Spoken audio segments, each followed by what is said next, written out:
Frisch, and Joe Lozano. Please join us every Saturday night for our show Everything Psychic at 8 p.m. Eastern Standard Time, where we will be taking listener callers and doing live psychic readings on the air at Revolution Radio at freedomslips.com. Please visit my website at www.thereadersgroup.com for more info, and we look forward to seeing you then.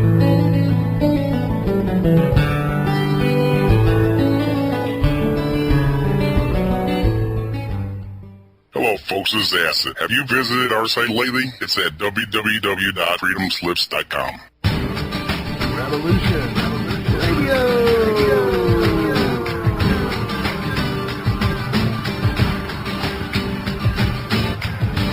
Worldwide Internet Radio. You are listening to Revolution Radio at freedomslips.com. I'd like to take a moment of your time and invite you to explore our main page. Here we have a variety of different avenues to explore. Under different headings, you can find things on the Earth, such as real-time weather, jet streams, and earthquakes. Links to alternative news sources like Drudge and Rope. www.freedomslips.com. This is Francis Walsh, and I'm asking you to notice this area devoted to all things space. From solar and planetary observatories to information on all current NASA missions and space weather. If you want to know what's going on out there, we have the tools here, right at your fingertips. If you want to know what our government is up to, look under government documents. If you're interested in different ways of looking at our world, check out the interesting links we have, like the Rabbit Hole 2 or the Awakening. In the members area, we have the schedule where you can keep abreast of the shows and hosts coming up on air. You will find a library which has many PDF files on many topics such as shelter, bug-out kits, making a home still, energy production, defense, food preservation, and storage. The list goes on. Have you missed a show by one of your favorite hosts? We have the shows archived for a fee of $35 for 6 months. This is a Crow. Be sure to stop by and check out my weekly articles on all things stock market and things happening around us. We also have a great chat room, so please join us. We'd love to have you. But remember, you should register a nick so you will have a voice when you are with us. www.freedomslips.com. Take a moment to check out our swag store where you can purchase all things Revolution Radio and freedomslips.com. Coffee cups to dog sweaters. These purchases help fund our commercial-free broadcasting. And please, if you enjoy what you see and hear, remember we are 100% listener-supported, so visit the site support page to help keep us on air. All contributions, big or small, are greatly appreciated. You may contribute by PayPal, and if you're not comfortable with that, then you can find an address where you can send a donation. Thank you for being a part of Revolution Radio at freedomslips.com. And don't forget, we are worldwide radio. Your world, your life, your mind is what we discuss on Revolution Radio and freedomslips.com. Revolution Radio. Worldwide Internet Radio at freedomslips.com.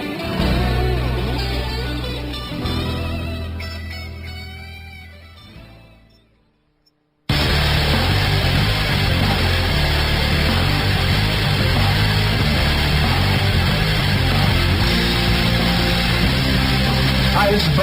And this is Rocco. And the Bo and Rocco Show is here to offer insight into legal and lawful remedies. Our goal is to remain free and help others remain free in an ever-increasing police-like state. With the help of our guests, we try to answer questions such as what went wrong and what can we do about it. So tune into Revolution Radio at www.freedomslips.com Wednesday nights, 10 to 12 p.m. Eastern Standard Time to listen to the Bo and Rocco Show. You don't need to expect us. We're already here. Revolution Radio.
Revolution Radio, freedomslips.com, and it's time for Dream Vortex with Chris Vortex. Take it away, Chris. Hello and welcome to Dream Vortex Radio with me, Chris Vortex. I would like to thank Nighthawk and also Dave Corso for simulcasting.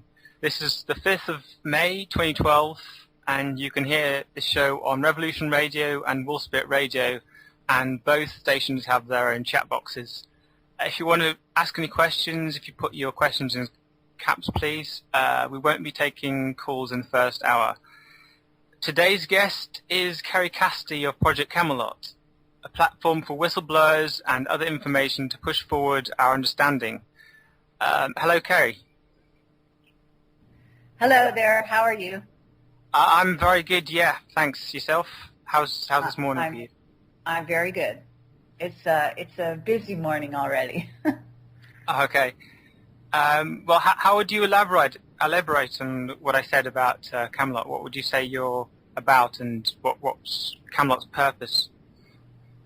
Well, we are a website. We specialize in the testimony of whistleblowers from above top secret clearances, and that is been our sort of specialty. But we also interview people that are experiencers, contactees, as well as researchers, and our basic mission is to reveal the truth beneath the matrix.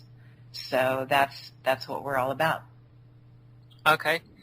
So what is the matrix for you then? What does that entail?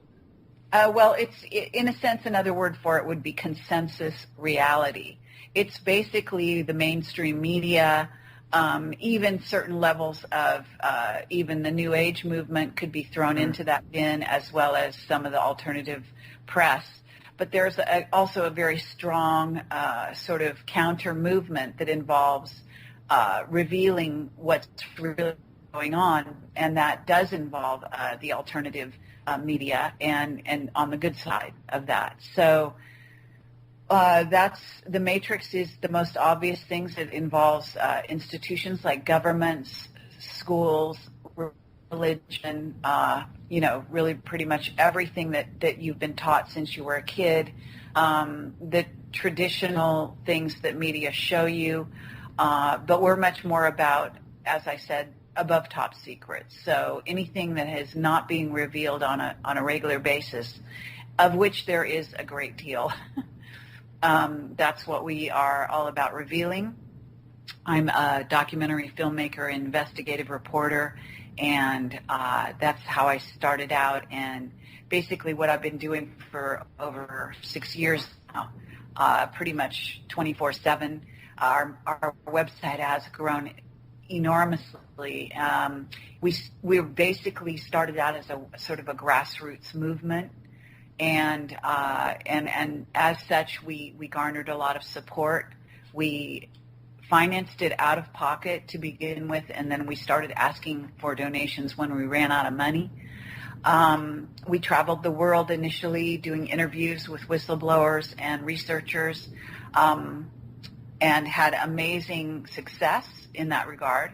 And we have over 300 hours of audio and video footage available on our website for free. There have been also, I've been doing what's called the Camelot Roundtables, which are video conferences recently in the past, say, year and a half. The audio quality is sometimes difficult depending on whether we get a lot of interference or the person who's on the call has bad audio at their end or a bad internet connection or whatever. But generally speaking, a lot of information gets revealed that way. It's an opportunity for researchers and whistleblowers to sit across virtual round table from each other and discuss what's really going on. So we've been very involved in doing that. I have a radio show on Revolution Radio on Fridays at 7 p.m. to 9 p.m. Pacific time, and I'm also on American Freedom Radio on Wednesday nights from 7 p.m. to 9 p.m. So I'm pretty busy. Yeah, you seem to be busy pretty much all the time then. And you're talking to whistleblowers a lot as well, I guess, and taking calls from people all the time. Well, I do, yes. Say that real whistleblowers are very few and far between. So it's not as plentiful, and it's not, my talking to whistleblowers is not as common an occurrence as I would like it to be, actually. And there's something of a crackdown in that area. So even some of the whistleblowers that used to come forward more often do not at this time. So it seems that Camelot hit the scene in a really important time when there was an opening. Whistleblowers were coming to the fore and had stories to tell. And it's been really a fascinating journey. We were very fortunate initially. However, I think since then there's been a huge crackdown on getting information, real information out. And so we kind of deal with that situation. That doesn't mean to say that we don't get information. We do. There's a lot fewer people who are willing to come out and go on camera at this time. And I'm hoping that trend doesn't continue, but it is what it is right now. Yeah, well, it seems this NDAA bill brought Bill Brockbrader forward, so maybe other things like that will bring other people forward, and it could be interesting what else comes forth in, say, the next 6 months or so. Sure. I mean, something that can be considered is that people come forward to speak the truth when they feel they have nothing left to lose. And so as things kind of intensify around, it's possible that some people that are sort of staying back and out of the public eye will realize that they have a service to humanity that really can't wait any longer, number one, and number two, that the scenario has gotten so dire that if they don't come forward, they might have blood on their hands, so to speak. Yeah, it's the time to step forward, suddenly. Yeah, it could be that's a motivating factor, hopefully. Yeah, for myself, I feel like it's time to step forward as well. It's time to galvanize what you've got and bring it forward now, because if you don't bring what you got forward now, then, I mean, you're wasting opportunity for later, I think. And if you haven't got your stuff together by now, then you just get it together and do what you can with it, I think. Sure, absolutely. So what do you think about all this information that's been coming out recently, say since the beginning of this year?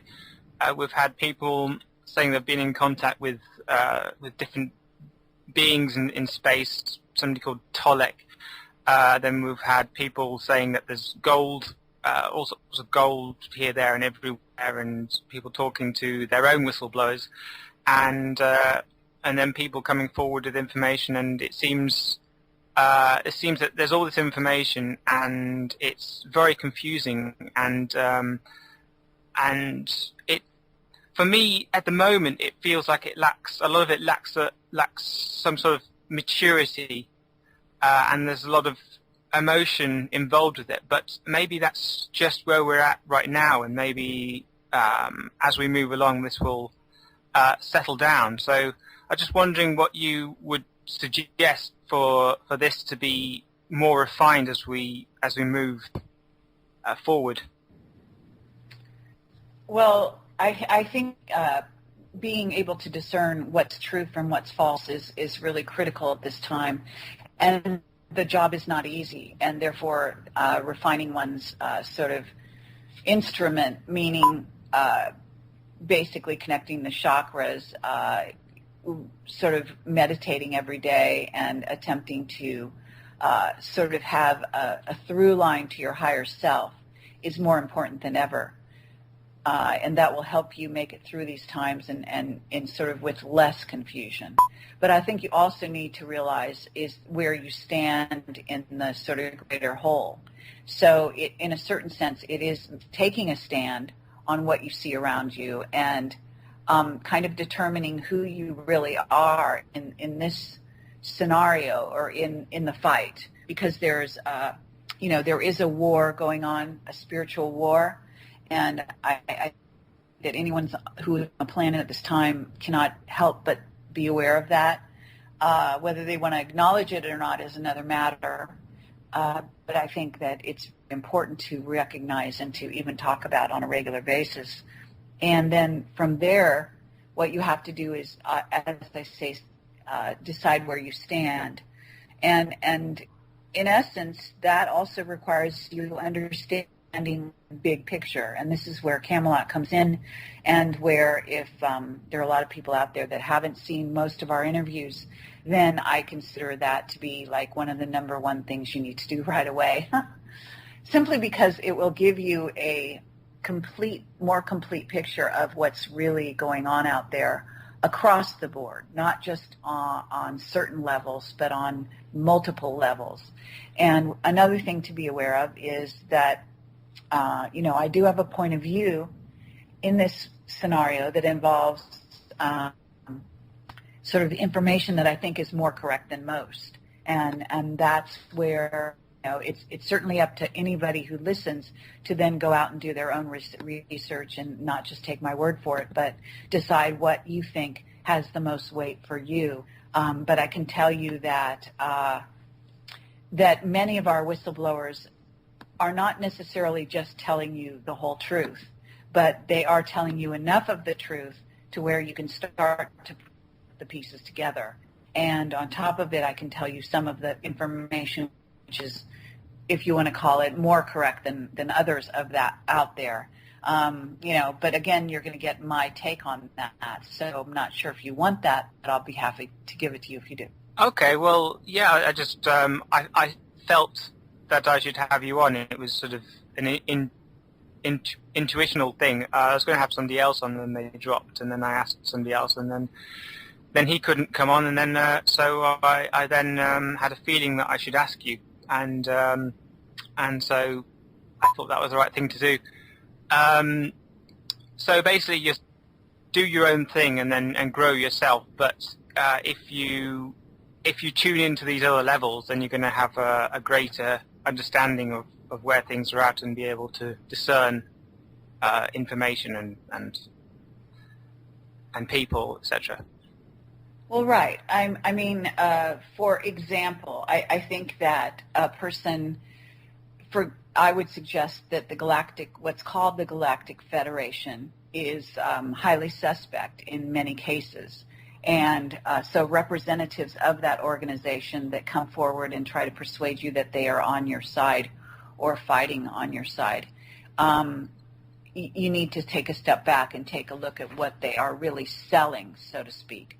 And the trouble with the information, the channel of information out there, by and large, is that if any of it is legitimately from off-worlders, so to speak, or entities that are sort of meta-terrestrials or whatever you want to call them, then you have to look at what is their vested interest, what is their MO, why are they here, what are they doing here, is it really just to help humanity? And in many cases, I think you were going to find that, they have interest perhaps in the Earth, and it's not really the Earth with you on it, it's the Earth. Or in other cases, it may be that they want to control humanity for various purposes.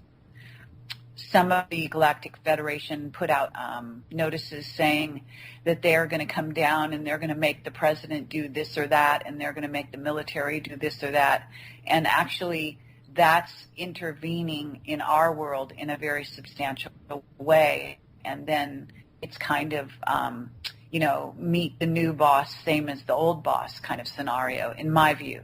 And because my point of view is that, I suggest that you read, if you haven't already, a book called Childhood's End by Arthur C. Clarke, which actually delineates out in a sort of science fiction format this exact dilemma that we have, because a lot of people, especially New Agey types, would like E.T. to come down and help them. And this is where you have huge problems, because races out there have their own vested interest, and helping you is not necessarily one of them, unless it has an ulterior motive, and that's where you have to really be discerning. What would be better for Earth is if Earthlings, the people that are here currently on the planet, would take their own sovereignty and solve their own problems. That would be the ideal scenario. Giving someone else control over our world, over our governments, is not, in my view, the way to go. Regardless of the fact that we have, Nazis in power running America with a diabolical agenda that involves eliminating 2/3 of the population on the planet, and that you've got the Rothschilds running Europe and attempting to run America and everywhere else, and they have an agenda that also involves eliminating population, ruling with a velvet glove, as they call it, but ruling nonetheless. These are all hugely problematic, but in essence, humanity has to sort of, as David Icke says, get off your knees and realize our own majesty, realize that we are sovereign beings, that we have multiple races, positive races even, in our DNA, and that we are a composite of those races, and therefore we have all the access to the special powers that a lot of these ETs that people are so busy worshiping and bowing down to have. We have in and of ourselves, and what really needs to happen is that we need to discover that and rediscover our sort of divinity, if you will, our divine spark, our connection with Source. And that is actually much more the path, the preferred path of evolution or re-evolution. So how would you say emotions play into this? Would you say that emotions and feelings are different things, or when would you say that they are the same? Do emotions translate feeling into our physical bodies, perhaps? Well, the emotional body, one of the things that a lot of ETs try to do is emphasize or de-emphasize the emotions. And one of the wealth, sort of a gift that humanity has is its emotions. And the emotional nature is a lot more connected to the heart chakra and to the spirituality of a person than is commonly understood or realized. Eventually, I think people will start to realize the connection also between emotion and Kundalini, which is very, very profound and has everything to do with your spiritual development. So there's a through line there that's very crucial, and it's important to understand that it's not about dumbing down the emotions or clamping them down in a Victorian sort of a way. That is really the answer. I mean, what has to happen here is that people work through their emotional nature and start to use that nature as fuel to do the positive. Instead of, for example, taking anger and turning it to the negative, where you do something destructive with that energy, understand that energy is not neither positive nor negative, but it can be used to a positive or negative way. And so then turning it into the positive to fuel, whether it be your desire to help your fellow man or change the planet in some form or fashion so that you no longer have anger. And so, in other words, you can certainly use the emotions as fuel for the positive and energy. Okay. Well, the way that I see emotions is even positive emotions, they can be very misused, and I see a lot of people who are being played on their emotions, and then it's like they almost sell their soul to an idea, and especially in the New Age, but also sort of mainline liberals and conservatives and people who just buy into a mainstream view of things, and it's very limiting for their potential, and also for others, because then they're keeping that reality set. Okay, well, yeah, I mean, obviously emotions can be used either way, so positive or negative. In that sense, there's also, I guess, and maybe what you're alluding to is the idea that the sort of, I call them white lighters, tend to have, which in a sense is a bit of a derogatory term in my view when I say it. And what I mean by that is simply the people that prefer to see the world only painted in, bright, sort of fuzzy colors, because that makes them feel good. And so that's all they want, is something that makes them feel good. And it's not really about what the universe or what the reality around them contains. And so they basically screen out everything else. I don't think that's the solution. And so, yes, in that sense, their emotions are carrying them away into sort of a fairyland view of reality, sort of insulating them so they don't have to really feel or really experience what's going on out there or to someone else. Okay. Do you think there'll be a Bush in again next time for president?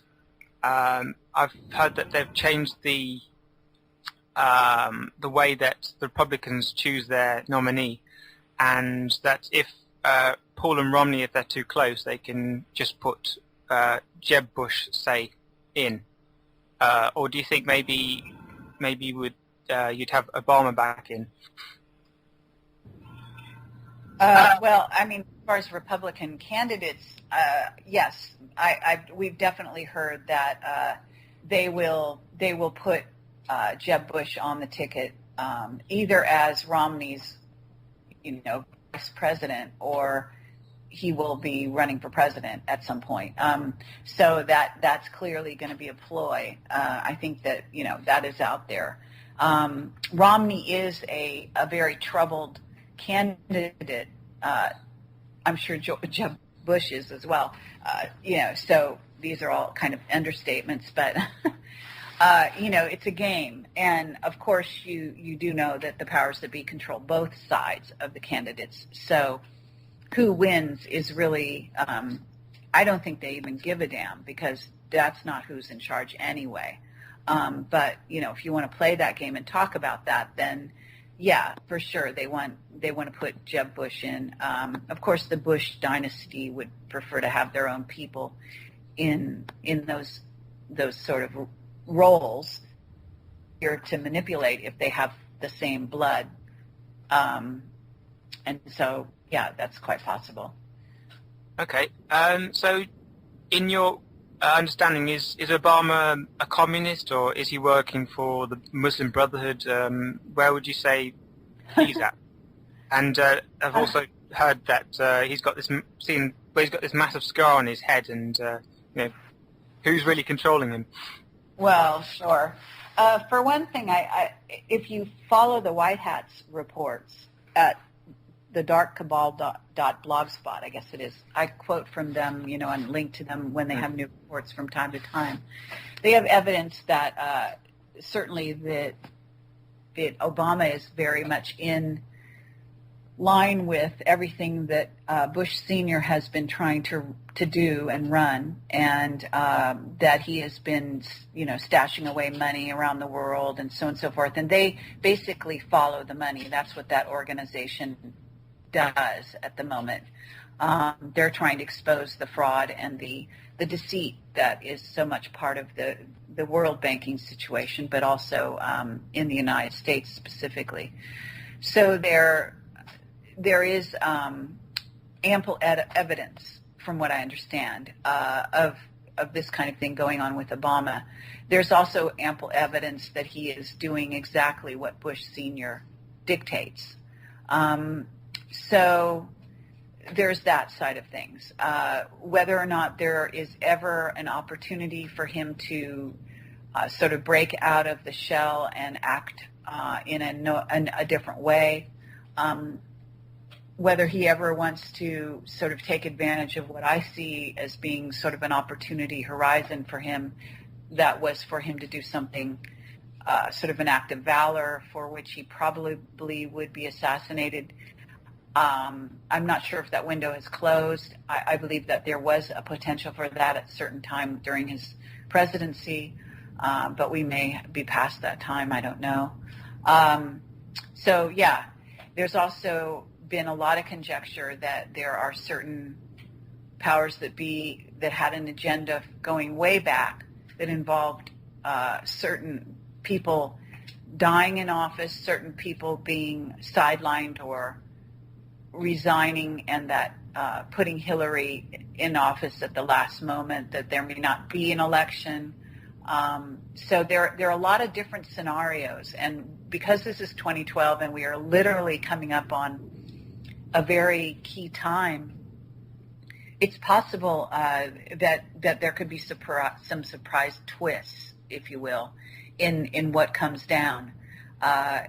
One of the things in Waking Up Humanity is all about is making it so that they don't become duped, so they aren't falling for the same old tricks that they've fallen for in the past. And what that does is make it more difficult for the powers that be to accomplish their agenda. And consciousness has tremendous power. United consciousness is the key in changing the world, and united intention. So this is something that they're working against on many, many levels, and people realize that they use, so-called people that just want to see, like I said, the perfect picture. They use those kinds of people to keep the rest of humanity, the ones that would probably rebel, dumber, simply by persuading them to only look at the good side and the sort of silver lining on every cloud, thinking that they will materialize only that reality if they concentrate all their energy on that. Well, yes, they are being used, and say the powers that be. I mean, I don't know if you've seen about these leaked documents about re-education camps. Have you seen about that? Hello? Talking about FEMA camps? No, there's some documents that have come out the last couple of days about re-education camps in the United States. Maybe I'll try and find it. Leaked documents confirm prison camps inside U.S. Well, yeah, but that would still be FEMA camps. I mean, prison camps, call them what you will, they're still camps. Of course, this is known. Well, this is, I mean, re-education will, if there's any, well, the ones that are left will be subject to this. I mean, in essence, you're being re-educated constantly when you just sit down and watch your TV and buy into society, isn't it? Being mind controlled. We're all under mind control. Sorry? We're all under mind control 24/7. Last week, I was trying to get sleep, and then I had sort of musical Morse code in my head, and I tried to see if it was somewhere else, but it was coming into my head.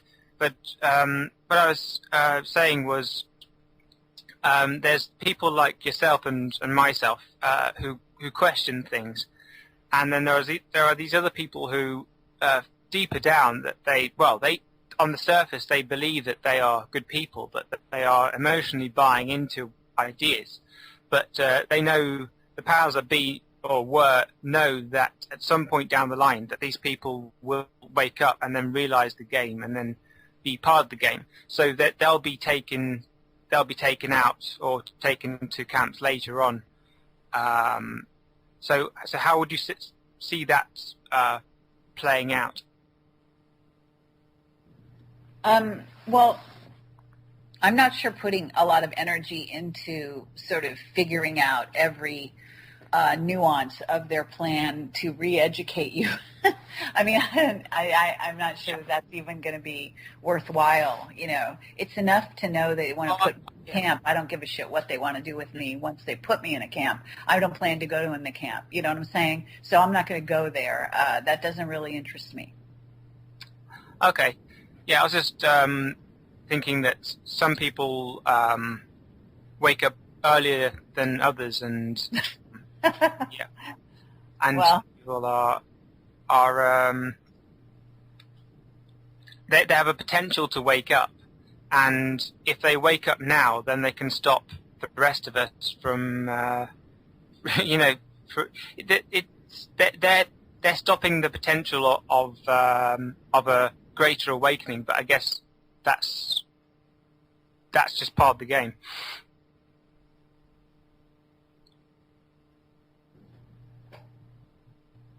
Okay. Yeah. So, do you think we're in the process of timeline infusion, so timelines coming together, or just some timelines, or I mean, things are obviously becoming more crazy and in flux. So, would you? Well, I would, I would say that I go along with the Terence McKenna theory that has to do with chaos theory, and that we're reaching a place where there is, if you want to call it a sort of convergence or a narrowing or a merging of timelines, there does seem to be some kind of effect happening going into 2012 and into, say, maybe even more specifically, the end of the year, December 21st, 2012. How much that's going to be felt by humanity in a real way, I'm not sure. As it is, there is a heightening, there is quickening, and has been for many, many years. But I certainly think that the years between 2012, from what I understand, and maybe 2022, there's a sort of a window there that may that will probably involve a lot of very intense happenings, and I think it depends on how humanity kind of goes through certain levels of it in order to see what's going to transpire on the next level. And certainly there is going to be an escalating clampdown. I think that there is one happening as we speak. Whether or not it's going to dissipate, or there's going to be sort of a place where things, if you sort of visualize it as an hourglass, you could see, in a certain sense, 2012, if you believe in the Mayan calendar and some of the other societies around the world, their ancient history, and how it points to this time as a time when you come into the most narrow part of the hourglass, in which you go through into another, the beginning of something else. And so if I viewed it as an hourglass, that's how I would see it on a certain level. But if you do view it that way, then you understand that when you get from one sort of side of that equation to the other, the distinction between those two sides is not going to be as pronounced as it will later on, meaning maybe several, maybe even 100 years later, if you understand what I'm saying. But time is very malleable, and it depends on how people want to perceive things around them. I definitely feel that there is a sort of intensity towards this time in which things, actions, thoughts materialize rather instantly. I think people are seeing that all around them. I think they're starting to recognize themselves as creator beings, and some are taking control of that process. Others are letting it happen to them, and will continue to do so until they just to recognize themselves as the people that are in the pilot seat, much more so in regard to their own destiny. And so I guess I see it like that. Okay. So think that we're moving to another dimension, even? And are we moving into a golden age within perhaps a Yuga cycle, or is this are we moving to maybe a greater golden age beyond these cycles? Well, I think the golden age is always an option. I think that we may be moving towards the opportunity. In other words, I kind of see us as having come from millennia of darkness anyway. So if you come from that perspective, then anything, almost anything, looks like you're moving towards a golden age if you stop having sort of clampdowns on secrecy to the extent that we have now. However, I think that there is a war going on, and I will be extremely surprised if the other side decides to lay down their weapons and walk away anytime soon. Let me put it that way. I don't see any indications of that at the moment. I think they will probably go down fighting on some level, and I do believe it will be more of a protracted sort of interchange, because humanity itself is growing and changing, and we are not walking through that door altogether. We are walking through the door. Some of us are in the avant-garde, and others are straggling way to the back and haven't even woken up at all. So it's a real mixed bag in terms of all of humanity. So I don't see the golden age as just reigning for everyone. I do see that people that have reached a certain level of evolvement, who have sort of re-recognized who they are in connection with higher source, are always moving into a sort of golden age in their own life. And so by that token, I think that you can see the beauty all around you. You can see the amazingness of the wealth of being on planet Earth. And I think that these are always there for you if you recognize them. It's sort of how you decide to greet the day. But with that in mind, I think there is a group karma involving the entire Earth, and several groups having different levels of karmic debt and so on and so forth being paid off at this time. And therefore, I think that it's highly likely that we will move into another dimension, some of us. It is also highly likely that some people will elect to move down a dimension, quite possibly, in the sense of that we are right now moving into the fourth, and so that many people who don't want to go there, kind of aren't ready, will perhaps elect to stay back. I think that there are other Earths out there. I think that some people will possibly, die to this reality and are reborn to another reality that suits them better. Maybe a higher dimension, maybe a lower dimension, depending on where they're at, what their soul wants to experience. I think it's a very complex picture. What I do normally is refer people to the work of Ashiana Dean. I believe the 2 Voyager books to be the best information out there, hands down, and that includes raw material in regard to the history of planet Earth and humanity in general, and all the wars that have been fought, over the millennia, in terms of the various races, how we're genetically been engineered and re-engineered time and time again, and so on. Okay, so do you think that maybe it's genetics that we've got within ourselves that maybe are now infusing to the point where now they're beginning to activate, and maybe this is why this opportunity is coming about, perhaps in conjunction with a golden age that is approaching us?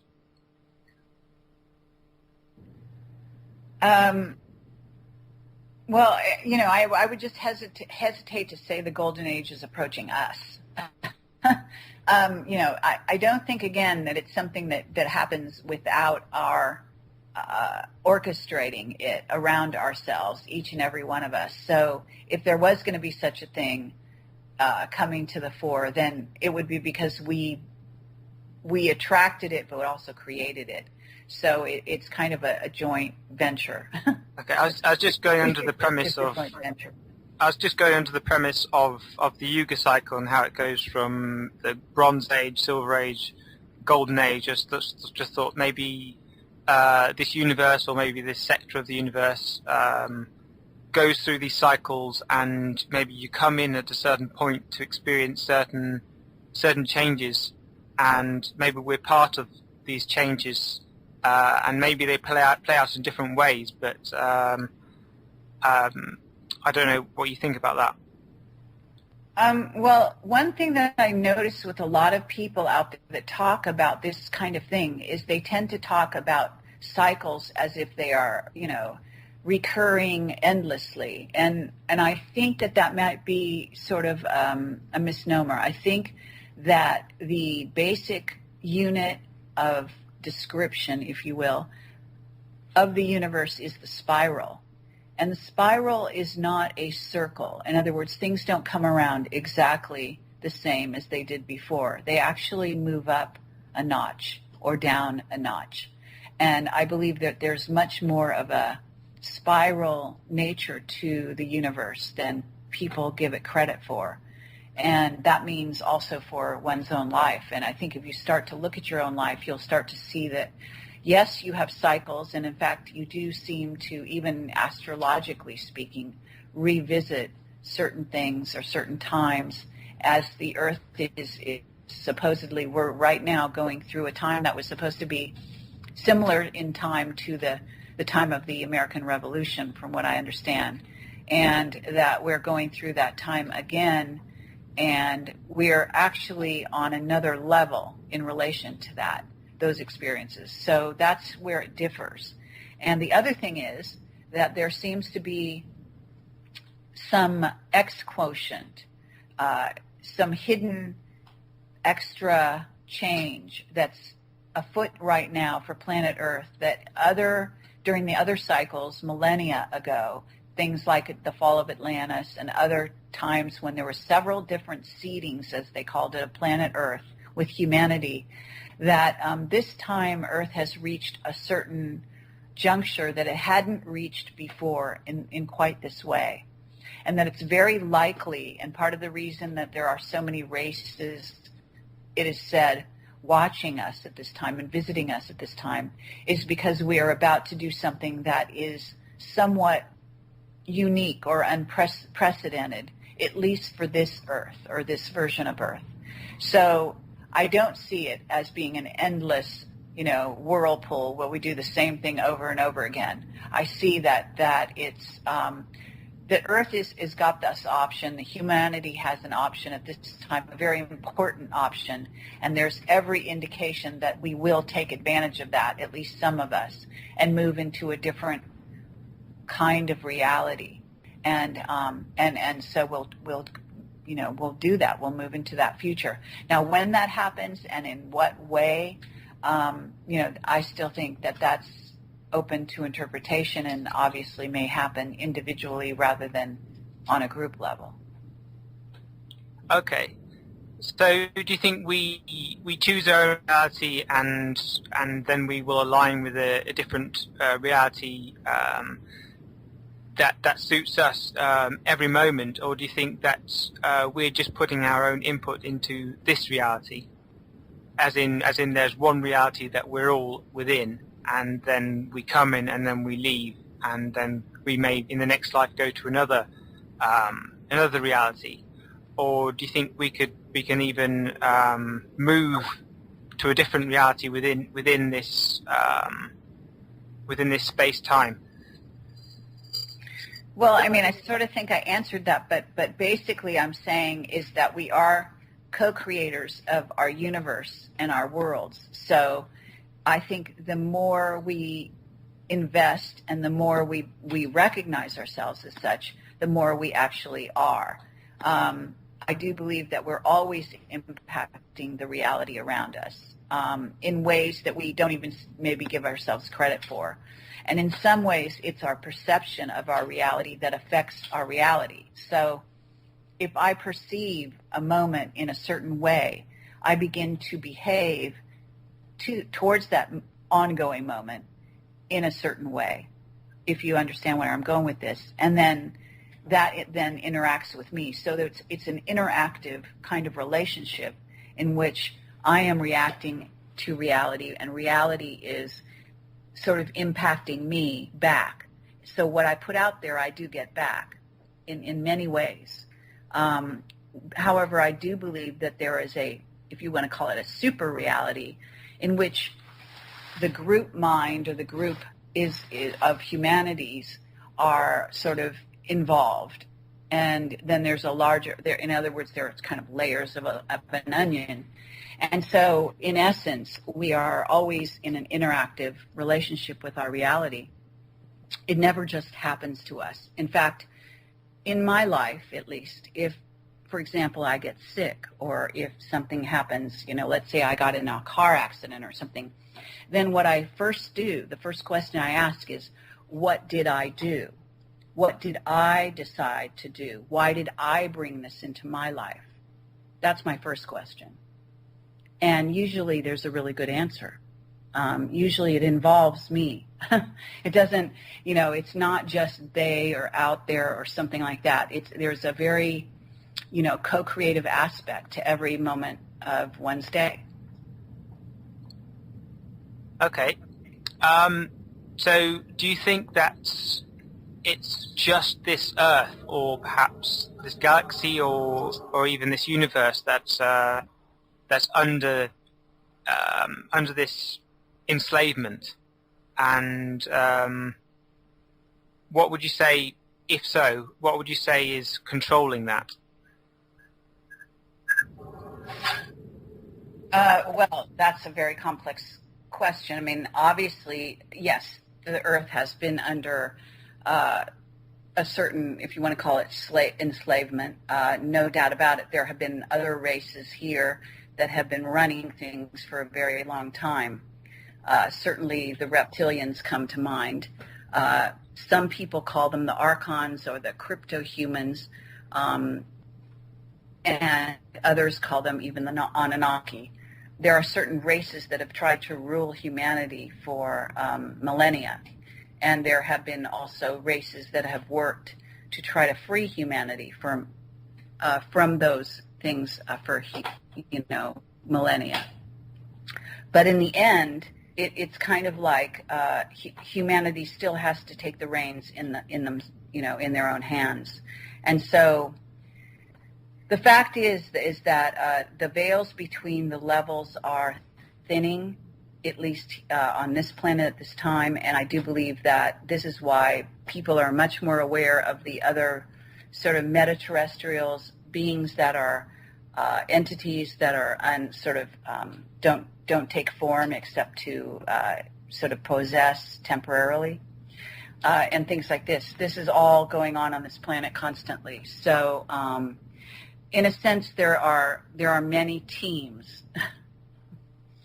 This is the way I see it, and there are many boots on the ground, which is what I refer to as sort of your humans that are in those kind of bodies at this time, who are basically representing the various races that they are most aligned with because of their bloodlines.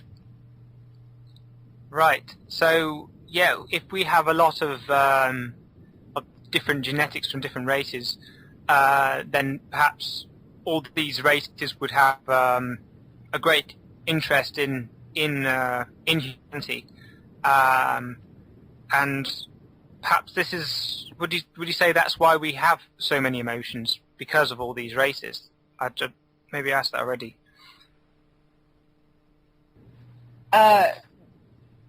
Maybe this is why we have, because of all the different races. Why we have so many emotions, and why our emotions are so intense.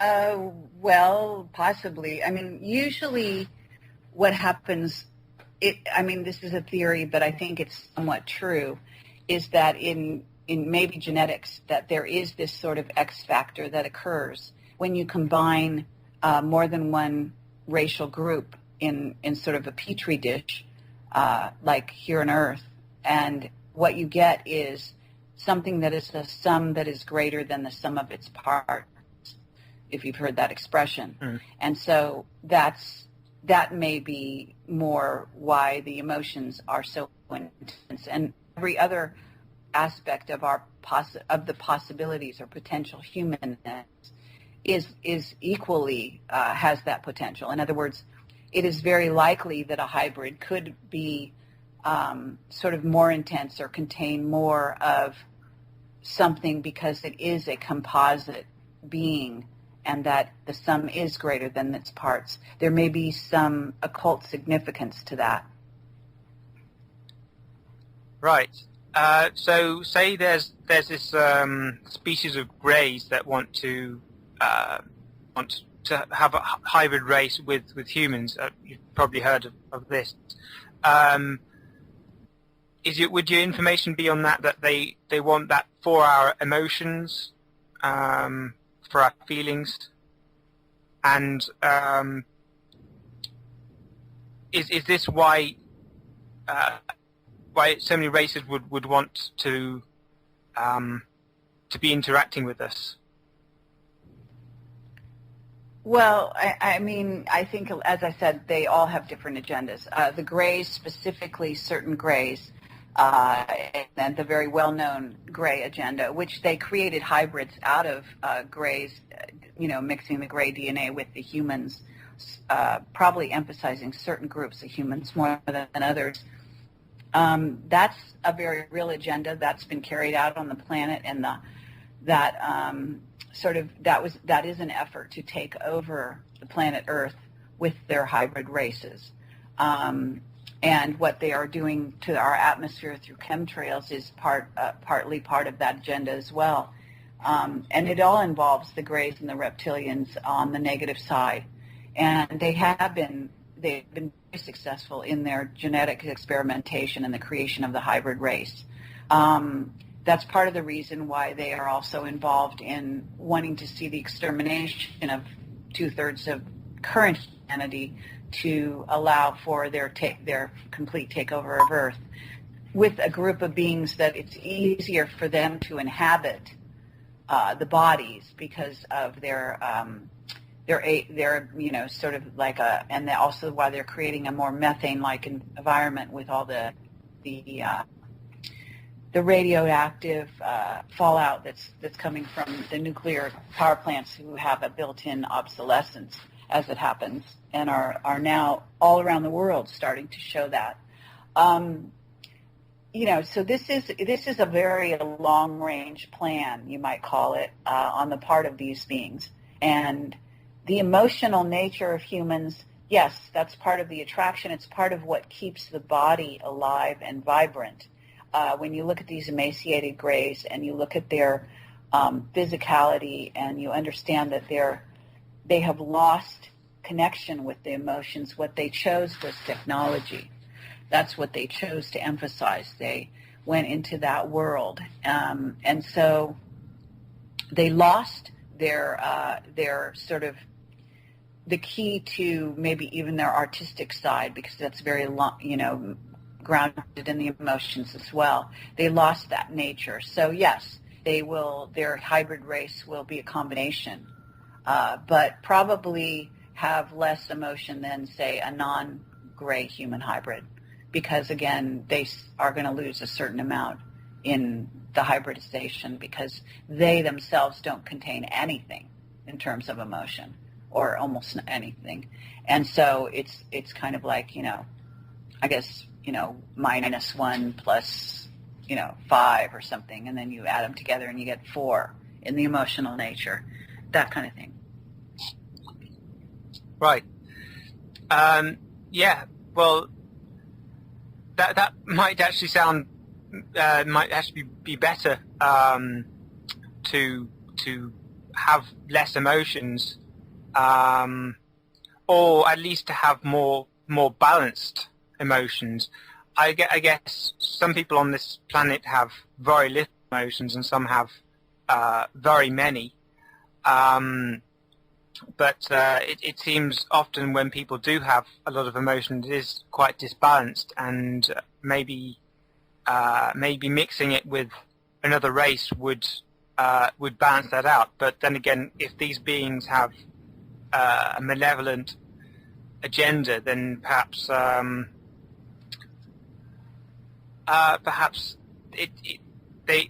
that isn't the best race to incarnate into. I'm not sure. Well, what I would say about that is actually, in a sense, you're making a good case for the gray takeover. But what I would say about that is that the solution in having a lot of emotion is not to eliminate some of it. That's actually not the solution. Okay, well, we'll get back to this on the other side of the break. Thanks.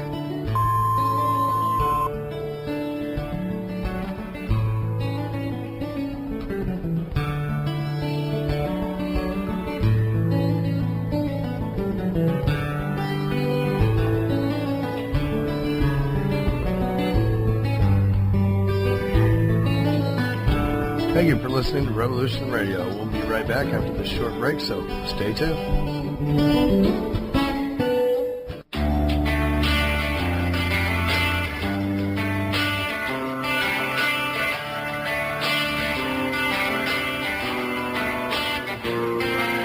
This is Thomas, a.k.a. a Mad Painter. I'd like you to join me Monday nights, 10 p.m. Eastern Standard Time for Open Canvas. Don't forget to bring an open mind. Yes, folks, that's right. Bring an open mind to an open canvas. Again, that is Monday nights, 10 p.m. Eastern. UFOs to government corruption. This is Revolution Radio, freedomslips.com. You don't need to expect us. We're already here.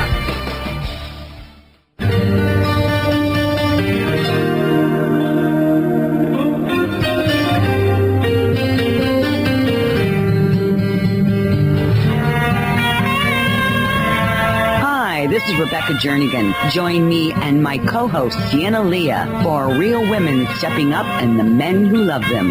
Live every Thursday, 8 to 10 p.m. Eastern. An interactive, lively, solution-oriented show getting into what real women are about. We explore how to let go of programming to claim our authenticity and divinity. We offer in-depth information and processes for both male and female. Tune in, share, and experience right here on freedomslips.com, Thursdays, 8 to 10 p.m. Eastern.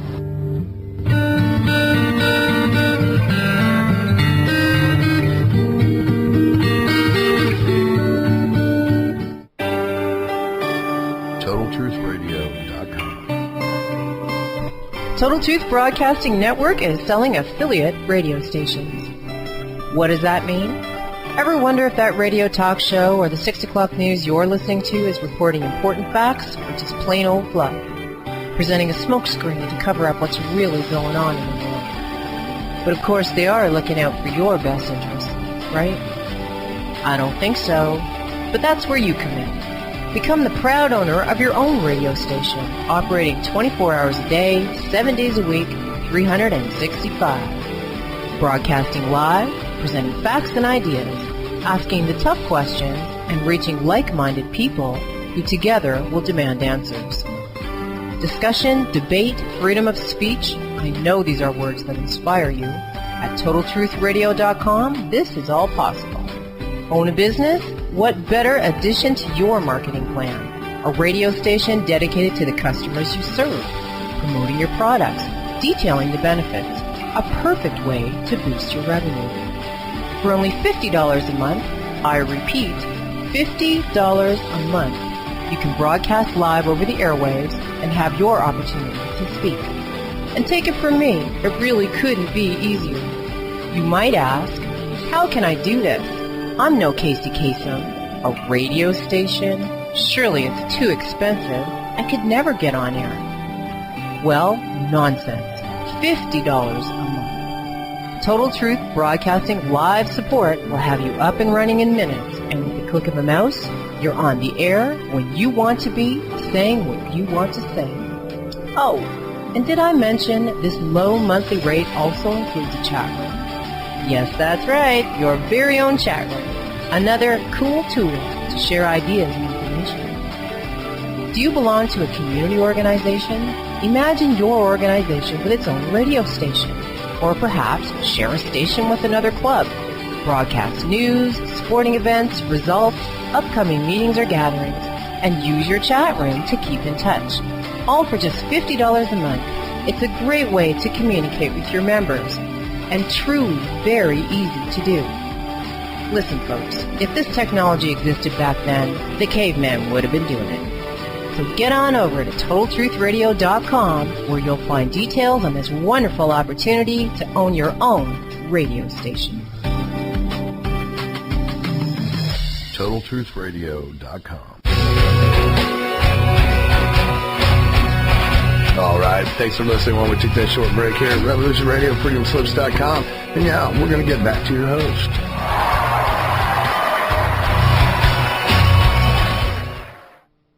Okay, this is the second hour of Dream Vortex Radio. My guest today is Kerry Cassidy. We were just talking about grey hybrids, and I was saying that maybe a mix between human and grey might not be. I was suggesting that it may not be so bad. Well, my thinking is that if we've already been made by perhaps many negative and maybe also positive ETs, then maybe the hybrids of the greys may not be as negative as the greys themselves, and maybe there's maybe the agenda for the hybrid isn't all that bad. I don't know what you think about that. Well, what I was going to say, because you were saying that maybe having less emotion was a good thing, and what I was saying that actually don't think that's the solution. And the way I would look at that is another analogy for that is telling somebody that you think that they should be less strong. And so their solution would be to become more weak, meaning they could jump less far and run less fast. And that if in doing so, then they could become more malleable or more whatever. And so is that really the solution, to tell somebody to be less of something?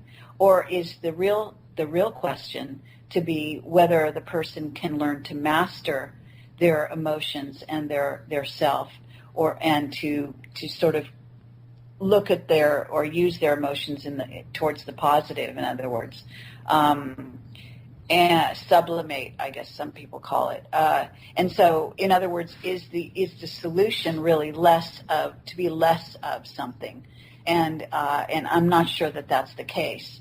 The question is whether or not the being can again master the self. That's actually the real challenge there. As far as gray human hybrids, I think that sorry to say this, but I do think that sort of racial line is probably doomed to begin with, simply because when you start getting less of something, if that's your solution, you will end up with probably, after many millennia, the same situation that the Greys are currently under. In other words, if they haven't solved the root problem being that they have made a choice, a spiritual choice, to de-emphasize their sort of spiritual wholeness, and they have tried, sort of leaned in the direction of technology. And so, is robotics and technology really the solution for, and I actually use this in one of my presentations to talk about the choice before humanity, and the fact that the powers that be have chosen what's called robotic Superman, as opposed to angelic human as the path back to source. Right. So we've come into these human forms because I guess it's a challenge. We've got all these emotions and we've got all this potential, and if we can activate this, then we can be just very powerful beings and very positive beings. I I think that humanity is a good species. I mean, I think that we do care for each other. It's just that our emotions can then be manipulated, so then we go against each other. But once we realize that we're being duped, then we do come together again. And I guess once all these clouds have cleared, either within ourselves or without, I guess it comes from within anyway. Then we can create a world that's a paradise. Oh, well, okay, that's, yes, one way of looking at it, and you know, sounds good. You know, I mean, I think that it is an interesting question when you start to look at the situation in terms of, if you will, gray human hybrids, because that is a real future for planet Earth. Although, from what I understand, they have taken a number of them off Earth as well, because they wish to sort of terraform other planets and continue in that way. I mean, these are very real dilemmas that are going on in the solar system at this time, and ultimately we will have to deal with them. In fact, some of them are our children, and they are here now. So these are beings that we're going to have to deal with on an everyday basis, and are dealing with, very likely. And so the fact that they have more gray DNA than, say, other races is something that we have to sort of deal with. So it is an interesting dilemma, but ultimately, you know, that is sort of what has gone on, and the governments were complicit in that. Right, we have a question here. I said that I'd ask it. What does Kerry think of the people who are saying the good ETs are preventing nuclear war when nuclear reactors are equally as devastating? Well, isn't that a good point? You know, Fukushima happened. Okay, it's not an illusion. So, yes, and there is evidence, if anyone has listened to my interviews with Jim Stone, you know, the whistleblower from the NSA, who calls himself, you know, he is an ex-NSA member, doesn't necessarily like me to call him a whistleblower, but in essence, from the Camelot point of view, that's exactly what he is. But he is basically reporting that there was a nuke placed under Fukushima, or in Fukushima, and I have heard this from other sources before he came along as well. So, in other words, and that Stuxnet triggered the nuke.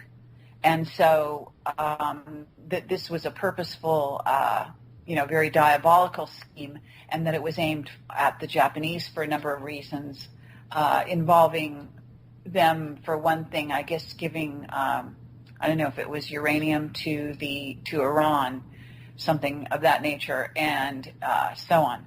So, I mean, there are scenarios such as this going on as we speak here on planet Earth. So what is being prevented and what isn't is a good question. Absolutely. I agree.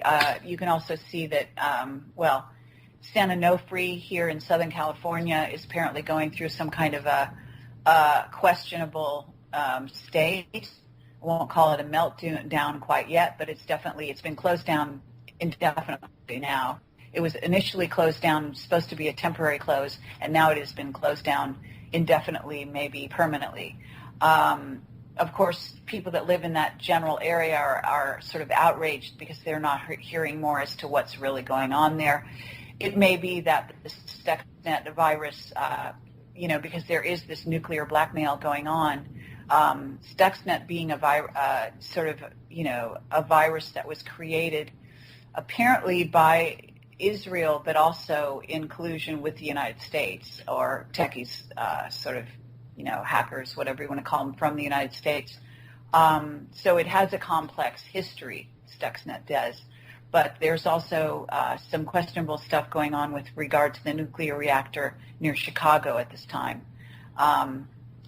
And I think it's gone out of the news, but it's still something to be very aware of.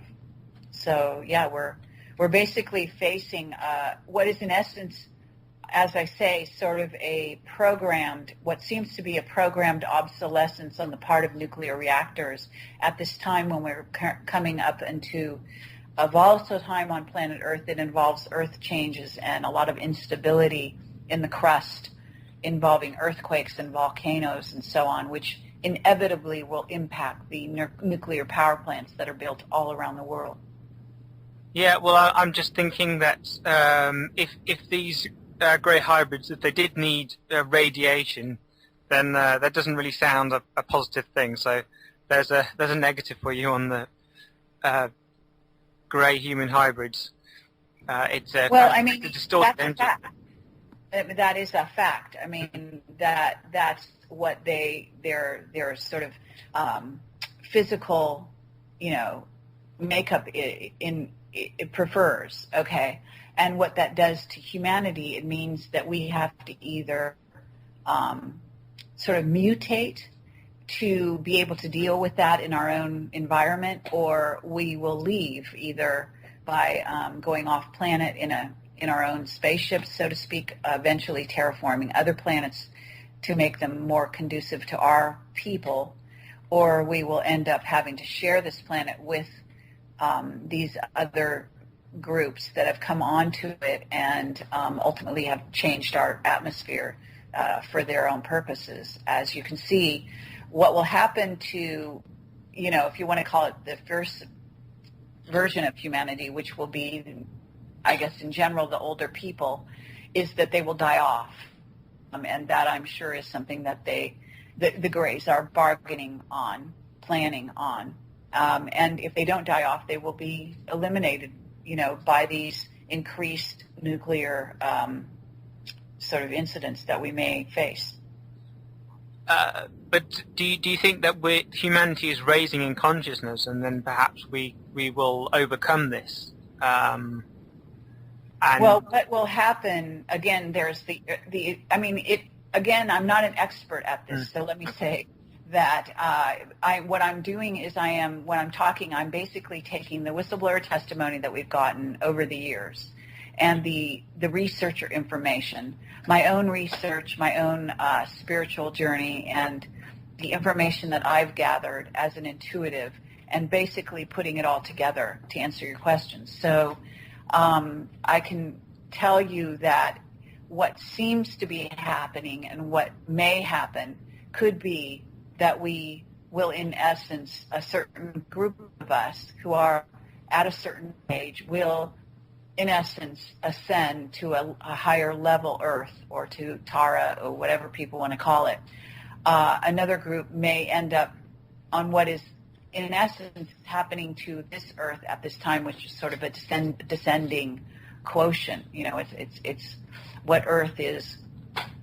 It's, if you add up all the bad things, what's happening to Earth at this time, and so on. And that world may not be very friendly, so to speak, and so on. So, yeah, there are scenarios. I mean, if you want me to tell you, different points of view come from different people. Dolores. Well, I'm just wondering what feels right for you, and where you what stream you would at this time see us going down. And we do have a call, so maybe we can get back to that. Do we have Dave on the line? Or not? It says incoming from Corso in the chat. Anyway, if you could answer that until we have the call, if he's going to call in. Meaning where I think we're headed. Like I said, I think that it's very possible there is a kind of a splitting of the timelines ultimately that may result after we have what seems to be a kind of convergence. And as we go through the time of convergence, I think there is going to be kind of a push comes to shove with regard to the powers that be and the rise in consciousness here on planet Earth. I think that what plays out in the days after that will be sort of another sort of coming together, sort of you could even call it a collision worldviews, and then eventually a separation into where certain groups will be going a certain way and other groups will go another way totally. I am not sure that of what exactly is planned beyond that. I have had many dreams of the future, let me say this, that I don't often talk about. And some of them are positive and some of them are not. And so, I do think that we have some potentially negative events coming after 2012, that will impact this earth. And I'm not sure if a group ascension will happen all that soon here. I do think it's going to be an option. I'm not sure that it's going to happen. Like some people think it'll happen December 21st, 2012. I think, from what I understand, the gates will open at that time, but I don't think it will necessarily be taken advantage of right off the bat. I think perhaps some individuals will choose to leave at the time, perhaps going to, ascending on some level. But I think it may be that the mass of humanity does something else. So there is a war for stargates at this time. There is a war over those portals and the stargates. There is a desire on the powers that be to slow down the progress of planet Earth. I don't think they're going to be successful, and in fact, that's why I think there'll be a collision of worldviews and all kinds of things. And there is one happening now. It's just sort of like happening in slow motion. Kind of like a car crash in slow motion. I kind of see the future that way, which doesn't necessarily mean we won't come out the other side. We will, but it's just there's going to be... I feel that I personally feel like I've come to this planet because there's changes that are going to happen very soon. That perhaps they could have been negative things that were going to happen, but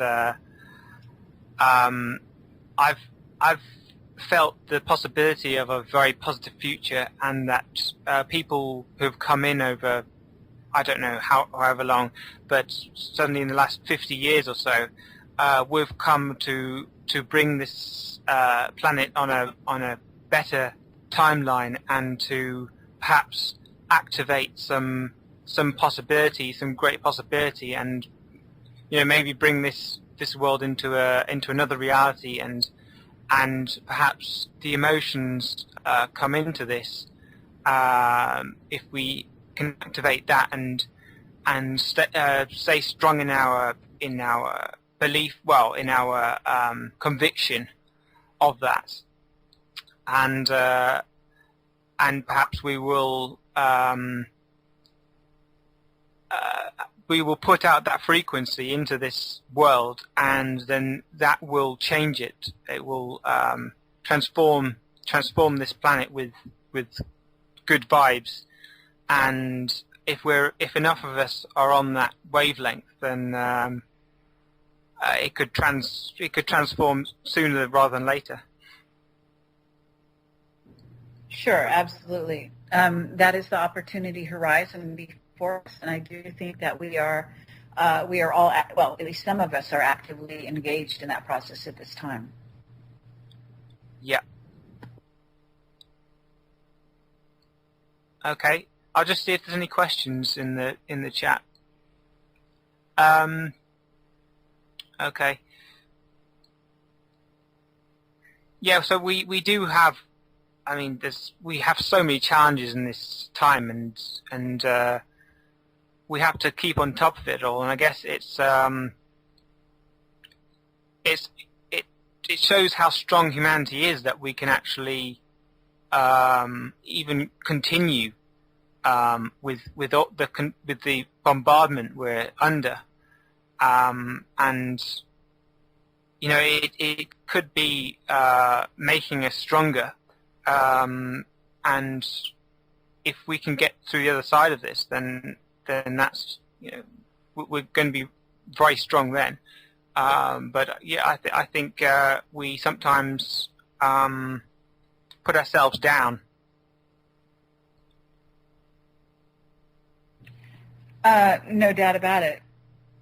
what I would say, and I've said it before in various conferences, is that because we are hybrids, each and every one of us, of various ET races, and we have different degrees of their DNA within us. It's part of the reason we don't get along is because we do recognize sort of the age-old enemies of our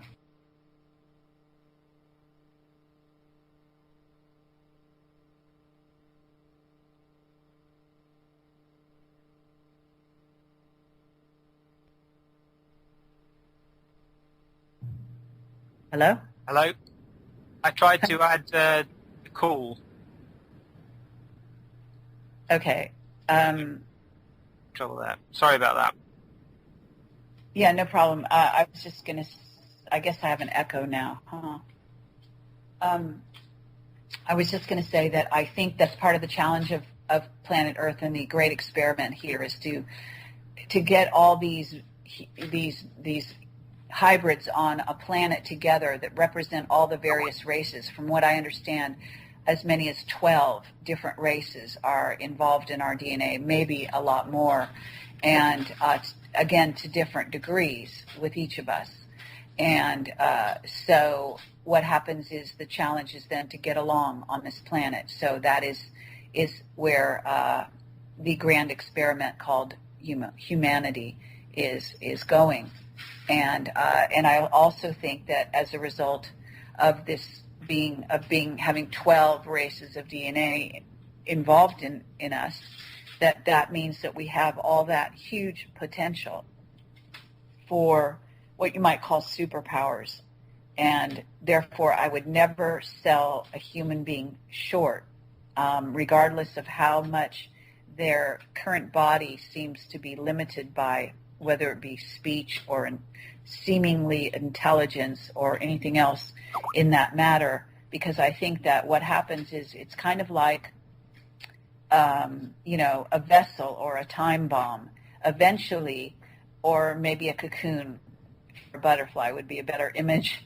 Eventually, the butterfly will emerge, and each of us has some special, very kind of hyper special qualities that if you hello?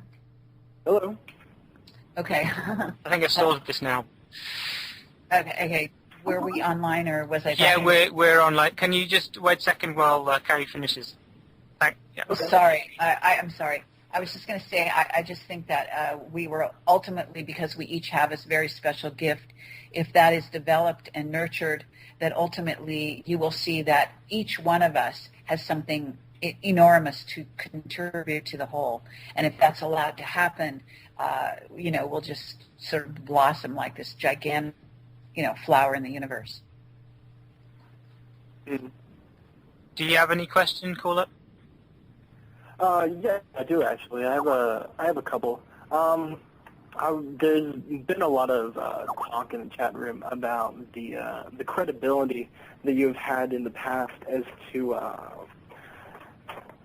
I would more likely say some of the comments that you've made in the past have made it seem as though the focus isn't necessarily upon the material that you're presenting, as is the focus is upon you and what you're doing, And I just like to have a reply about that, basically.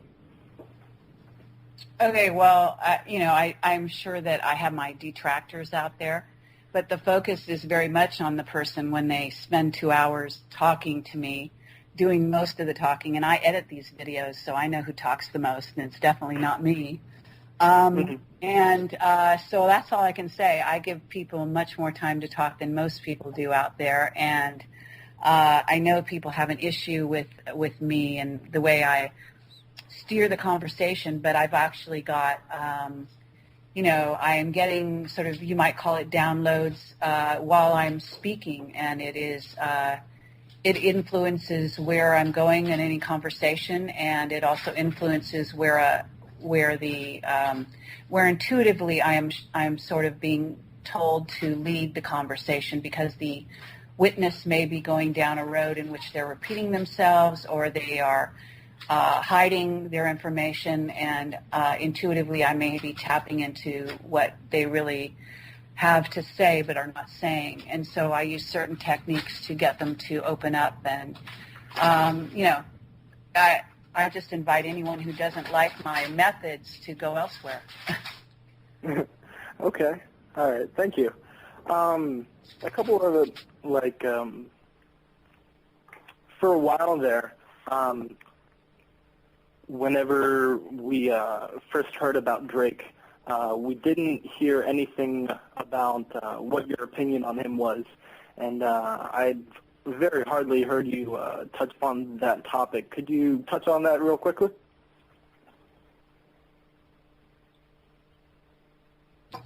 Okay, sorry, I was just, my dog was, is getting crazy here.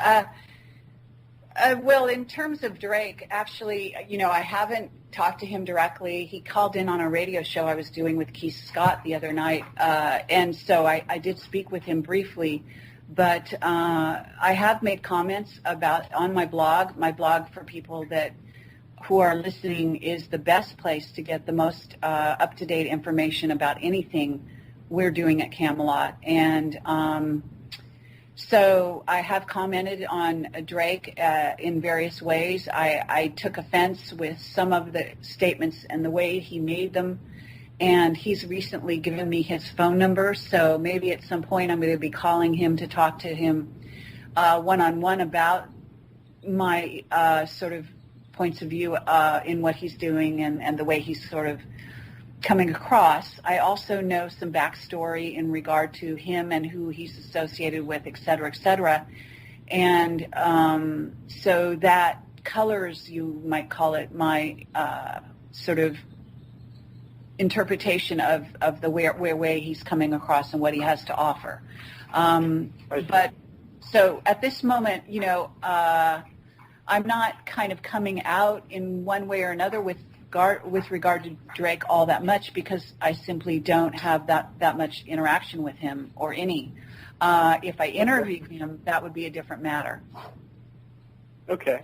Well, I'd just like to point out one thing, and that's I know that in the past and here quite recently in this interview, you've expressed doubts or whatever. Can you just give one more question? I'm sorry. Yeah, we may have the last question. Okay. Okay. Correct. Here in this interview, you've expressed doubts as to if the mass arrests are going to actually follow through and stuff like that. And actually, I haven't talked about mass arrests once in this interview. I've never been asked about it, so that would be, really jumping to a wrong conclusion. Okay. All right. If you're going to ask me about that, I'll be glad to answer. Okay. I'd just like to direct your attention to the actions of what Hillary Clinton was in the, and prior to that, you saw a quote-unquote respectful person acting in an office, and then a couple weeks later, you see her drinking and partying and drunk texting Obama and all that kind of stuff. And I think that shows a serious mental and psychological statement about where she is and where her other colleagues are in that respect. So I think that it speaks volumes as to how much they know what's going on and what's going to happen to them. Okay. I mean, fine. That's I have no, I'm not an advocate in any way of Hillary Clinton, so I can't, whatever. If that's what you saw and that's what you think, that's great. Okay. Well, thank you, caller. All right. Thank you.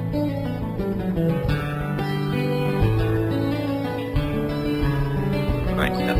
Okay, we're still online, I think. Okay, we've got a break coming up now.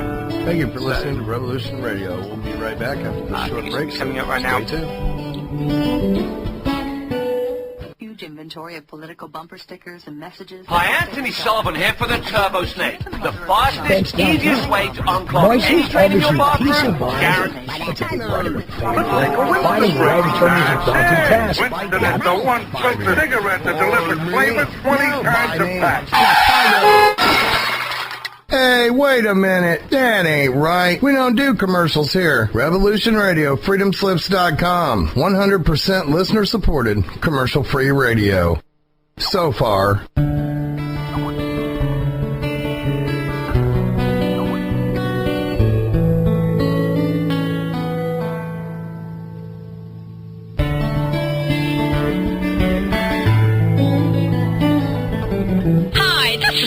Frisch and Joe Lozano. Please join us every Saturday night for our show Everything Psychic at 8 p.m. Eastern Standard Time, where we will be taking listener callers and doing live psychic readings on the air at Revolution Radio at freedomslips.com. Please visit my website at www.thereadersgroup.com for more info, and we look forward to seeing you then.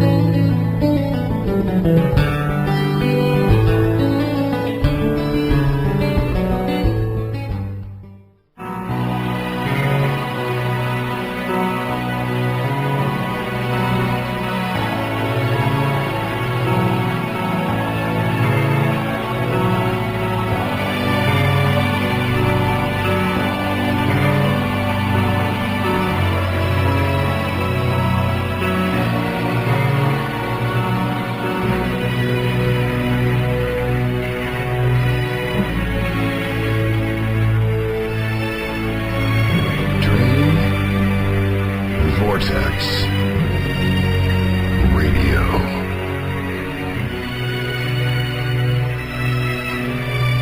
Welcome to Revolution Radio, freedomslips.com. It's now time for Dream Vortex Radio, a multi-reality, in-depth drive through the inner sanctum of the mind with your host, Chris Vortex. So, let's get this dream started. Chris, it's all yours. Thanks for that. That's a new intro Nighthawk's just put together, so yeah, thank you. Welcome back, Kerry. Hi, okay. So, yeah, you seem to have a lot of critics, seems. Well, I think we all do. When you're on the internet and you're out in the public, people love to hate you. That's kind of like what they do, so it's okay. I talk about that with lots of other people, and they have a lot of detractors as well. I think the more of a threat you are, the more detractors you have. Okay. We have a question here from Beatrix, or Beatrixie even, in the Revolution Radio chat. Does Kerry see the split as kind of Does Kerry see the split as a kind of split between organic and inorganic consciousness, or organic versus machine consciousness? Another way to see it. Well, there is a split between what you may call there's AI and then there's machine consciousness, which are not the same thing. But in essence, I think at the very root, if you go as close back to source as possible, then it's possibly, you might say, between soul and soulless. So in that sense, I do see a split, and it's a pretty profound one. And I do agree with the Wingmakers sort of mythology, if you will, that was created by James and the beings that were sort of funneling information through him. And I highly recommend wingmakers.com and the initial story in the Ancient Arrow book, sort of as a primer in that regard. So you recommend people look in that direction for a greater understanding of where we're at? Well, in terms of the specific question that they were just asking, which has to do with soul versus soulless beings, and, right, and the choice that's sort of at hand. Right. and a possible invasion that we are going to have or are having at this time even with regard to robotic races and an AI that runs those races. Yeah, well, we seem it's to me, I've got a lot from channeled information, maybe not specific, but say Bashar or it's sort of more in terms of inspirational information, and I don't know whether these people are making it up. I don't think.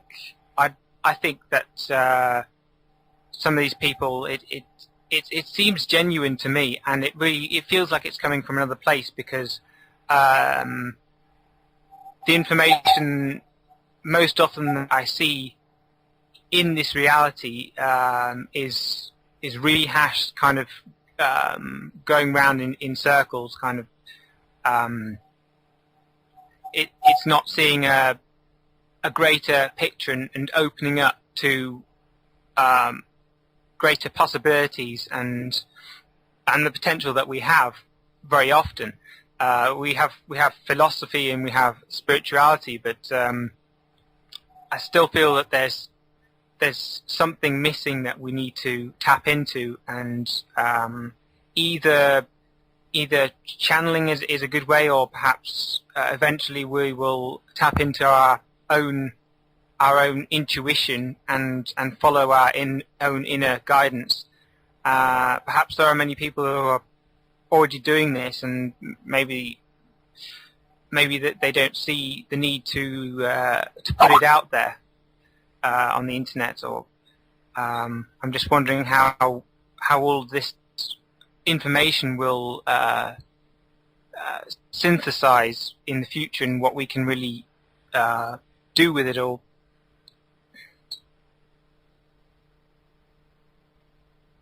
Well, I do think that there is a tremendous amount of channeled information out there, and I do think that humanity has access to what you might call the universal mind at any point to tap into all of the information that's out there and has been out there, et cetera, et cetera. In other words, we can journey into those worlds and that information if we wish. I think that there is actually James of Wingmakers said this, and it struck me as very, very true, which is, just as there is a matrix of information that is, that you've been sort of funneled into believing since you were a child on this planet, that does surround the earth kind of like in a whirlpool of sort of information.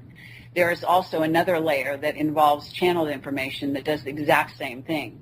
So it's another layer that circulates the planet, out on that layer, and that people are tapping into just that. It's kind of like a river of debris, or whatever you want to call it, and so they often go there and think that they're channeling with sort of live entities, and often it's just regurgitated, channeled information that's coming back again and again and again, in maybe just refashioned in one way or another. So I think that is a risk that people who try to channel are experiencing. The other thing is that I do think that there's a huge takeover scenario that accompanies channeling, opening oneself up to channeling, which isn't to say that I don't think one should communicate with other races or beings. I think that is admirable, and I think it's to be encouraged, but I think that channeling, especially allowing them to come through you and speak through you, can be a huge issue.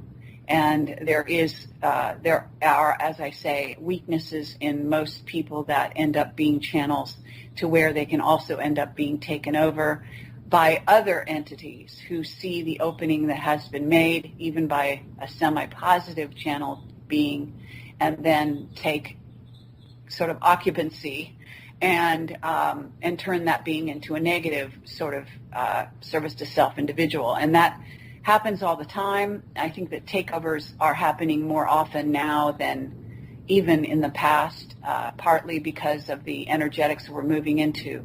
I think are heightening that kind of a sort of scenario, so that the dark side is seizing every opportunity to make itself known and to invade and take over.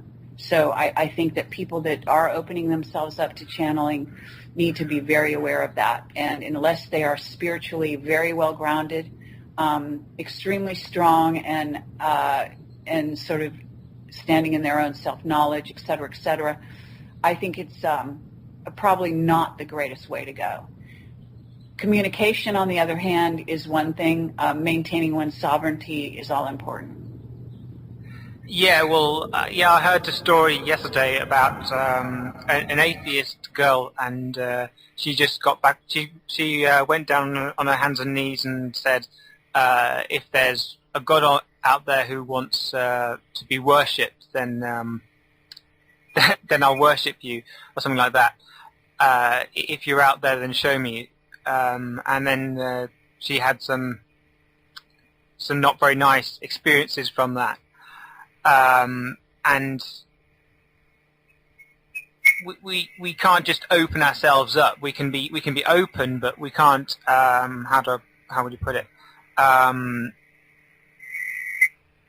We can't just sell our souls, basically, to another being. And if we are in our own power and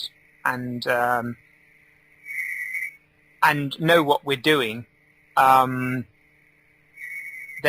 we won't be taken advantage of. But yeah, it's interesting about the information, the old information in the ether. Would you say it's the ether? Is that what you're talking about? Yeah, sorry, my mute button wasn't unmuting. Anyway, yeah, I mean, you could call it the ether. I'm not sure what level. Probably the astral level is maybe another more likely place where this sort of channeled information comes from, which in essence would be also the fourth dimension. The fourth dimension is dominated by groups of ETs. So, right. So would you say that we're being? Oh, we've got a call. If we are. Hello, caller. Can you just wait? I'm just going to finish my question. Yep. Would you say that we are in a reincarnation loop, and that we're being kept within that loop, and perhaps this old information, all of it, is attached to us, and maybe that's sometimes where karma comes in? Well, I think that Earth is something of a planet where one must get to a certain vibrational level to get out of here, so to speak. And so the reincarnational loop is simply part of the process, because they limited the Anunnaki when they came in and messed with our DNA, used the junk DNA, limited that, and then made it so that we had shorter lifespans. So it requires that we live more lives, but we keep coming, back in simply because we're refining the vehicle and the getting to the point of ascension. So it's a process.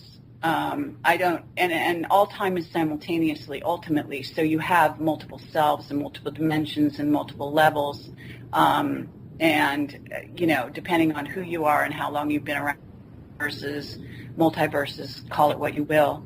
And then there are multiple versions of yourself as well.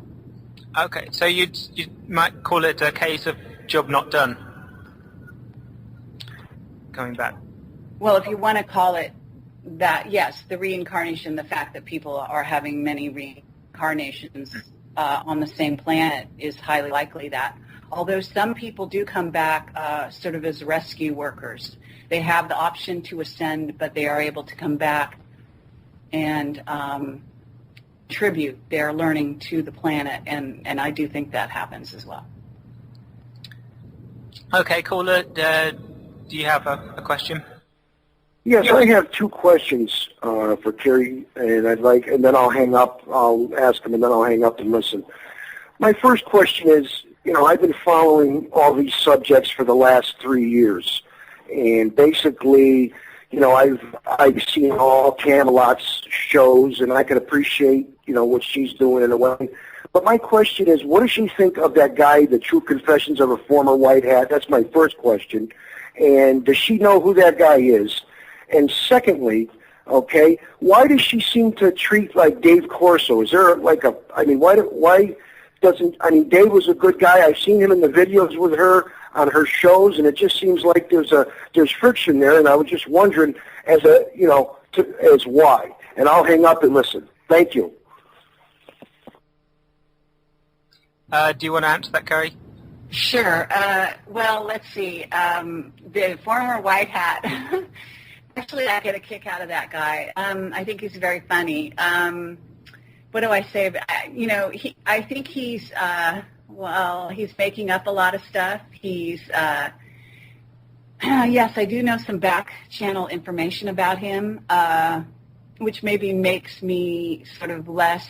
I don't know. He doesn't bother me what he does. I think it's, like I said, it's sort of, I think it's entertaining. I think he's spoofing the whole alternative sector so that they stop taking themselves so seriously. And I also think that he does astute sort of psychological profiles of people where he makes up possible scenarios that kind of fit their personality and so on.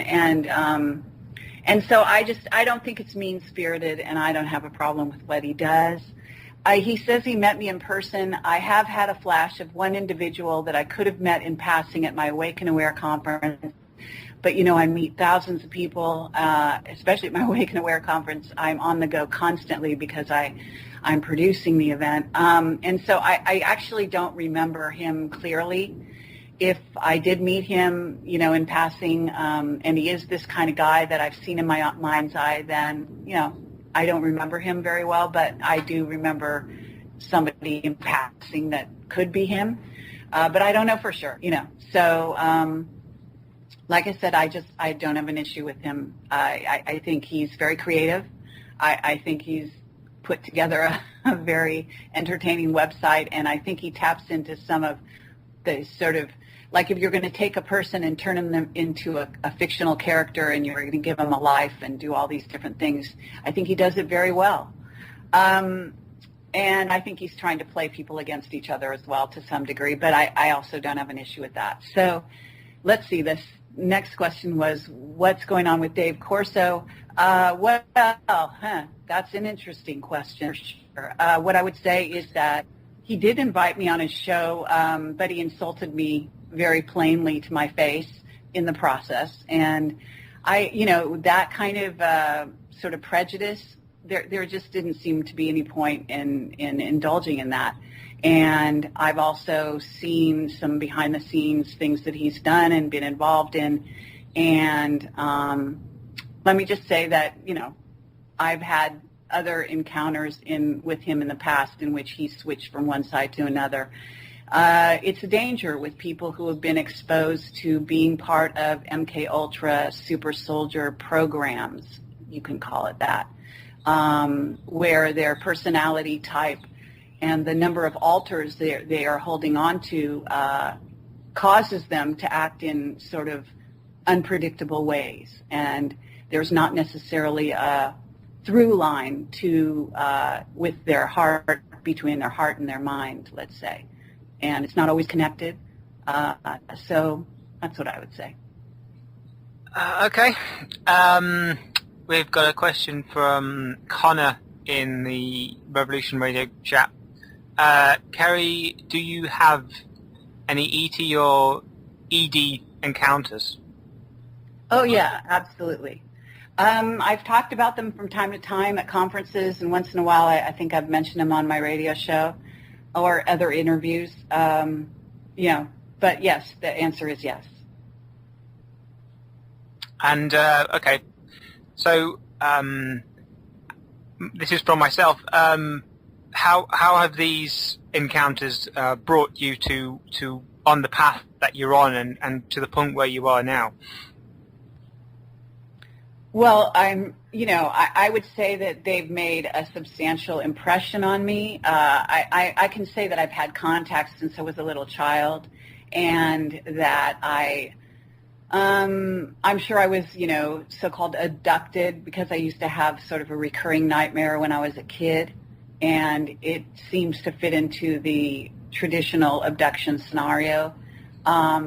I do know that I've seen tremendous amount of light beings, and I've had a lot of encounters with them over the years. I've also had, various beings. One seemed to be, it was sort of a coincidence that it was very much like Alex Collier's, I forget which one their names are, but it's this little old man who has kind of a bald head, and he's one of the contactees from Andromeda. And one night, this is, I guess, before Camelot, I was sleeping, but I was not really sleeping, and I had a visitation that night, and this little old man came and sat beside my bed the entire night talking to me. And at the very end, right before I sort of woke up into this reality, I said to him, "Where are you from?" And he said, "Andromeda." And so then I woke up and I thought, oh my God, that's an ET? Well, wow, I've just talked to him all night long, and he just looks like some little old man. That's really disappointing. And so that was one. And let me see, I had this one that was a kind of a dolphin being who was female, and she came and talked to me all night, and then she sang to me. And when I woke up, I could hear her singing voice in my ear, and it was the most beautiful sound imaginable. It was just an incredibly melodic voice. And so that was another one. I've seen some reptilians, beings that I don't trust. I've also, when I was wide awake, I've actually seen what I think they call them a shakar. Anyway, they're called reptilian royalty. They fly with wings. I did see one right as I was going to go in on a meditation. This is long before Camelot. And at that time, I didn't believe reptilians existed. And when this being flew by me in this it was sort of like an interdimensional part of reality, and I was wide awake.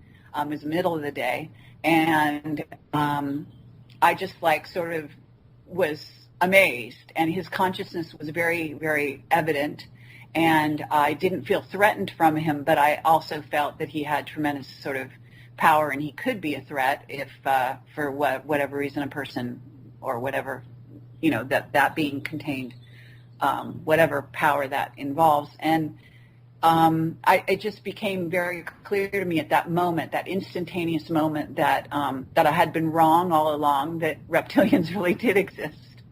And that was unequivocal. And from then on, I completely reversed my point of view on reptilians. Okay, so you think that do you think some of them are positive as well then? Do you think there's many races? I believe there are both kinds. In fact, there are many, many different races. I've seen reptilians that look, close to very human, or, well, all of us on planet Earth have seen reptilians. Well, I'm not going to name any names, but they're the ones that David Icke refers to, for sure. But other than that, in their non-shape-shifting ways, I've seen, extremely pale-skinned with sort of white scales, like you would see the stomach of a lizard would look, kind of like that way. Very diabolical looking, but humanoid. I've seen, as I said, the flying kind, and so on. So I am aware of the positive and the negative side of reptilians. Okay. Well, I think we're getting near the end of the show, but thank you for coming on. And would you like to give out your details? Okay, well, sure. It's projectcamelot.org or projectcamelot.tv, and we are about to launch our brand new site. Tommy and a small team have been working on it day and night lately, so it should be launched maybe today or tomorrow. Hope you enjoy it. We're hoping to make it easier to search and find our interviews, et cetera, et cetera. So I think it's a lot of fun. It's a cool new site, and it will embody all of the Camelot URLs in one, so that when you go to one, you will end up at the same place, which will be our new site once this happens, except for the forum, which is going to stay the forum until we get a chance, when Tommy gets a chance to move it over into that URL. I mean, of course, the forum URL will take you to that forum when we do so. So anyway, it's kind of fun, and I am speaking very shortly at the Shasta event, the Shasta Eclipse, and that is with Sean David Morton and several others. Should be a lot of fun, and that's going to be, I think, the weekend of the 18th and 19th of May. After that, I'm going to be speaking at Conspiracy Con in San Jose area, and these are on my website. If you'd like to buy a ticket or whatever, it'd be great to see you there. And I'm also going to be speaking at SacUFO Con, is what they call it, but that's Anthony Sanchez's Sacramento UFO event, and that is the 16th of June, I think, and the 17th or something, and that's going to be great, and a few other conferences coming forward in the future. Well, great. Great. You've got a lot of good events coming up there, and hope people enjoy that. And I'd like to thank you for coming on, and you've given a lot of information, and there's a lot to process, and it's been tough for me to keep on the ball with it all, but it's been a useful experience to galvanize me as a host, and it's been a useful experience. So thanks. Thank you. I've enjoyed it.